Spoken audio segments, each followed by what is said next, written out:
सक्खर के शालीमार फाटक पर पुलिस एहलकार की जानिब से गदागर खातून को सरेआम तशद्दुद का निशाना बनाया गया, जिसकी वीडियो सोशल मीडिया पर वायरल हो रही है। पुलिस के मुताबिक दो गदागर खवातीन का खैरात लेने पर आपस में झगड़ा हुआ था। 15 पर इत्तला मिलने के बाद मौके पर पहुंचने वाले एहलकार ने फिरीकैन को विमेन थाने ले जाने के बजाय सरेआम तशद्दुद किया। गदागर खातून को तशद्दुद का निशाना बनाने वाले सब इंस्पेक्टर 15 मोहम्मद अली का कहना है कि खवातीन गदागरों में एक ही इलाके में भीख मांगने पर तनाज़े हुआ था। गदागर खातून ने ईंटें मारकर दूसरी गदागर खातून को जख्मी किया। बीच बचाव कराने पर हम पर भी तशद्दुद किया गया।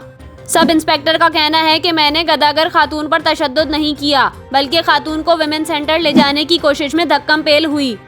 पुलिस हुक्काम का कहना है कि 15 इंचार्ज की जानिब से गदागर खातून को सरेआम तशद्दुद का निशाना बनाए जाने के वाक़े की तहकीकात कर रहे हैं। मुतालिका 15 अफसर को मुअत्तल कर दिया गया है।